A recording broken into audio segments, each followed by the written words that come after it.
$38,000. I mean, this is pretty hard to beat. It's hard to beat. You beat the system. Yeah. Because when I think Audi, all I think is, oh, the resale value is terrible. I'd never buy an Audi. But see, you got to think a little smarter, which is By the bottom of the depreciation. By the bottom of the depreciation. Nick's 2013 Audi RS5, RS standing for Rennsport or Racing Sport, hails from the very last gasp of throaty, naturally aspirated V8s built just before today's more frugal era of hybrids and turbocharging changed everything. The B8.5 chassis RS5 was introduced in 2010 and updated in 2013 with electric steering, revised springs for a smoother ride, and restyled front and rear fascias. Production concluded in 2018.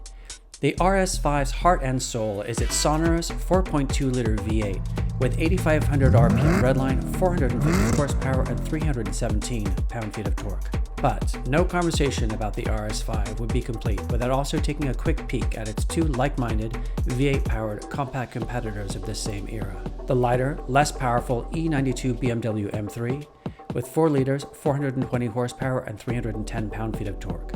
This being the first and only M3 to have V8 power. And the Mercedes C63 AMG, the most powerful of the three, with its monstrous 6.2 liters, up to 507 horsepower and 450 pound-feet of torque, far torquier than the RS5 and M3, although only the Audi has all-wheel drive. All three of these great V8s offer huge performance and value today, with prices having depreciated 50 to 70% from new, now starting in the mid-30s on up depending upon the model and condition. These incredible engines sound even better today against the muted backdrop of reduced capacity 4- and 6-cylinder turbos now used by all three of their modern successors. Now let's dive into the handsomest, rarest, and least track-focused of the trio, Nick's stunning Sepang Blue Audi RS5. Hello, everybody. Welcome back to the Car Crush. I'm Joe. I'm Nick, and this is my 2013 B8.5 RS5. So Nick, you have a real knack for finding these like just beneath the radar, like performance car bargains. We just did your X3M competition. Yep. Which definitely falls in that category, and same goes for this RS5. Everyone is obsessed with E46 M3s and E90 M3s, so right. Ranging from 03 Which is why you sold yours. The mid-2000s, yes, to the mid-2000s. And this car, like you said, is super under the radar. It's kind of like not really thought about in that, 2000s, what I kind of think of as the golden era of like sports cars and analog sports cars. No one thinks about this car. I don't really know why, because it's genuinely one of the best sounding motors I've ever heard. A 4.2 liter V8 quad cam that makes 450 horsepower, and it sounds like, it sounds like an actual race car. And interesting to note that this is not the same 8-cylinder that was available in the R8. It's actually the V10 that was available in the R8. Yeah, just like minus two chopped off. cylinders. Yeah. So it has a supercar motor. Right. In a coupe, albeit a heavy coupe that handles kind of like a little pig. But a really handsome, beautifully designed. Yeah, and it's just like a stout, significant car. It's also incredibly comfortable. Like if I take it out of sport right now and I just put it in, that's sport. If I just put it in drive, right, it's not aggressively loud. The valves close, and it's like totally fine and livable for daily driving. It's also 10 years old, going on 11, and this feels like it could come out of the factory today. It doesn't feel like it handles like a pig. It feels pretty good from the passenger seat. Yeah, I'm not going that fast. Maybe a pig is too harsh, but when you are comparing it to the E90 M3, the E90 M3 definitely outpaces this in the corners by an absolute football field.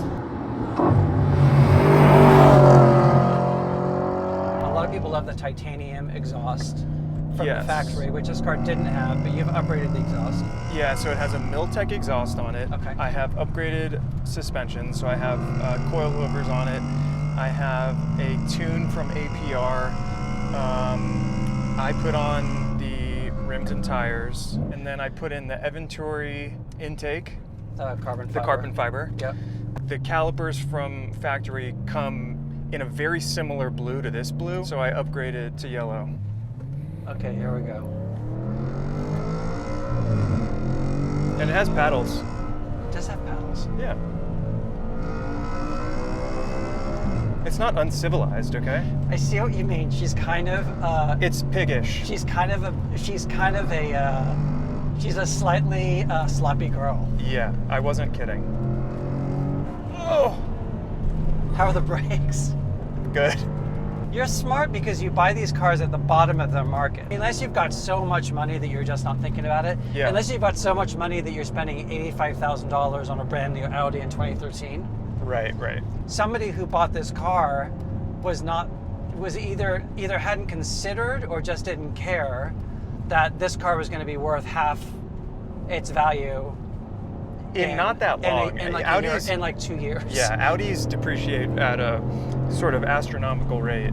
The other thing that we're not talking about when comparing the values of this to the M3s, I know I keep going back to the M3s, but like the M3s, the production number is like 100,000. This car, there was like 2,000. It's also not super torquey. No, low down it does not have a lot of torque, but that sound. Yeah, the torque kind of like really kicks in above 4,000 RPM, and then the car just kind of screams off into oblivion. So Redline is like 8,500. It looks like 85, yeah. it's not a car that wants you to push it harder and harder and harder. It doesn't mind going really quickly, but it's more of like a GT car. yeah, it's like Yeah. a true GT car. Yeah. And I like it because it's not like a compromised GT car. It's not trying to be a whole bunch of things. It's not trying to be something that it's not. No. No matter how many times I drive this car, I have never got sick of that sound. No, it's amazing. It sounds so good. Oh, that's because I'm still a manual. So your car is a rev limiter. Yeah, Just so you thank know. God. Jeez. And the color, Sepang blue, Sepang blue. sounds dirty. Yeah. It sounds like an erotic cabaret performer. Yeah. On that note, On that note, thanks for watching. Like and subscribe. And we will be back. We'll be back. We'll see you soon. Cheers. Love you. Thank you. Bye. Love you. Thank you. Thanks for tuning in. We'll see you next time. Cheers.